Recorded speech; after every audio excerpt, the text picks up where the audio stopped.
जंगल के बीचों बीच ऊंचे पेड़ों से छिपा हुआ एक पुराना हवेली खड़ा था। इसे भूतिया हवेली के नाम से जाना जाता था। लोग कहते थे कि वहां कोई नहीं रहता, केवल परछाइयां और फुसफुसाहटें। Gap tours. एक रात हवा एक अकेले भेड़िए की तरह चिल्ला रही थी। चांद काले बादलों के पीछे छिप गया। बारिश हवेली की टूटी खिड़कियों पर जोर से पड़ रही थी।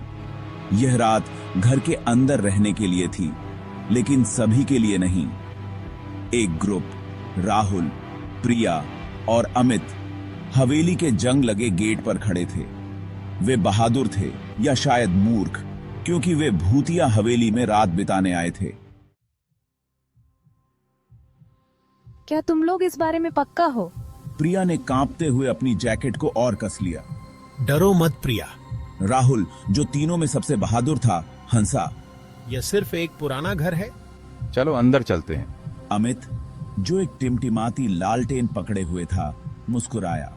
मैं उस भूत को देखना चाहता हूँ जिसके बारे में सब बात करते हैं।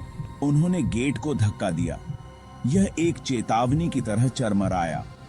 अंदर हवेली अंधेरी और शांत थी। हर कोने से मकड़ी के जाले लटके हुए थे। फर्श पर मोटी धूल की परत थी। हवा भारी और ठंडी थी। दोस्तों ने हवेली के भीतर गहरे कदम रखा। उनके कदमों की आवाज सन्नाटे में गूंज रही थी।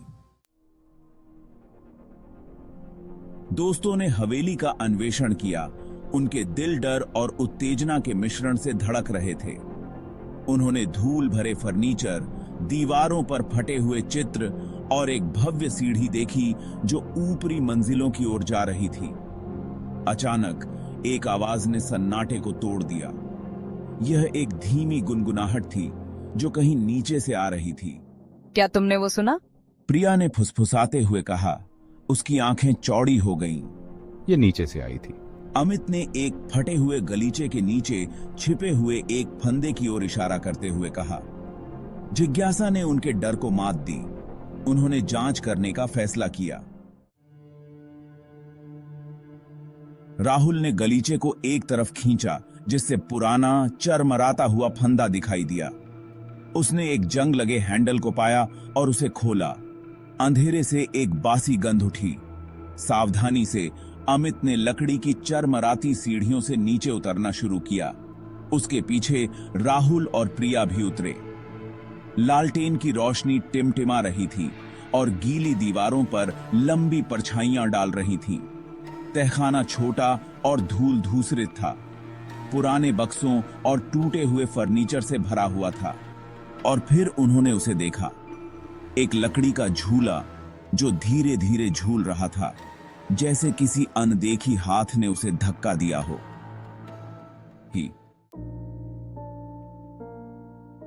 यह एक बूढ़ी औरत थी। उसके सफेद बाल उसकी पीठ तक बह रहे थे। उसकी उदास आंखें एक गहरी लालसा से भरी हुई थीं।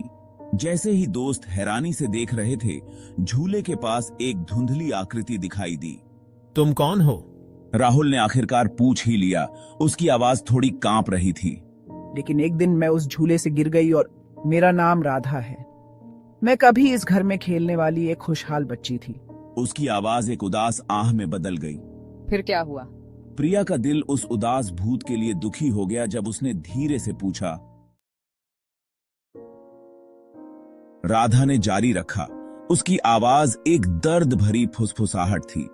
मेरी आत्मा को शांति नहीं मिली। मैं तब से यहाँ फंसी हुई हूँ, इस घर को छोड़ने में असमर्थ। उसका अलौकिक रूप उदास होकर टिमटिमाया। हम आपकी मदद कर सकते हैं, हमें बताओ कैसे? प्रिया ने कहा। उसके डर के बावजूद उसकी आवाज दृढ़ थी। राधा का पारदर्शी चेहरा थोड़ा चमक उठा। अटारी में एक पुरानी किताब है। यह एक अनुष्ठान की बात करता है, खोई हुई आत्माओं को शांति पाने में मदद करने का एक तरीका। दोस्तों ने एक दूसरे को दृढ़ निश्चयी निगाहों से देखा। उन्होंने राधा से वादा किया कि वे उसे शांति पाने में मदद करेंगे। राधा के मार्गदर्शन में दोस्तों ने धूल भरी अटारी तक अपना रास्ता खोज लिया। मकड़ी के जाले ने सब कुछ ढंक दिया था और हवा सड़न की गंध से भरी हुई थी। अंत में पुराने संदूकों के ढेर के पीछे उन्हें किताब मिली। प्राचीन चमड़े से बंधी किताब चरमराती हुई खुल गई, जैसे सदियों से उसे छुआ तक न गया हो। अंदर फीकी स्याही में लिखा हुआ था, अनुष्ठान के लिए निर्देश। उन्हें कुछ वस्तुओं को इकट्ठा करने की आवश्यकता थी। एक चांदी का सिक्का, एक सफेद फूल और बगीचे में चांदनी फव्वारे से पानी की एक बूंद। ठीक है, चलो काम पर लग जाते हैं। एक साथ काम करते हुए दोस्तों ने अनुष्ठान के हर कदम का ध्यानपूर्वक पालन किया। जैसे ही उन्होंने आखिरी चरण पूरा किया, अटारी में एक नरम रोशनी भर गई। राधा का रूप झिलमिलाता हुआ हर गुजरते पल के साथ तेज होता गया। उसके अलौकिक होठों पर एक मुस्कान छा गई। धन्यवाद, आपने मुझे मुक्त कर दिया। उसने फुसफुसाते हुए कहा। उसकी आवाज कृतज्ञता से भर गई। एक अंतिम दीप्तिमान मुस्कान के साथ राधा का रूप फीका पड़ गया, जिससे शांति और शांति की भावना पैदा हुई। भूतिया हवेली अब दुहक से भरी नहीं, चांद की चौकस निगाहों के नीचे खामोश खड़ी थी। दोस्तों ने अपने डर का सामना किया था और एक खोई हुई आत्मा को शांति पाने में मदद की थी। अनुभव हालांकि भयानक था, उन्हें आश्चर्य की भावना और ज्ञान के साथ छोड़ दिया था कि कभी-कभी भूत भी एक दूसरे मौके के हकदार होते हैं।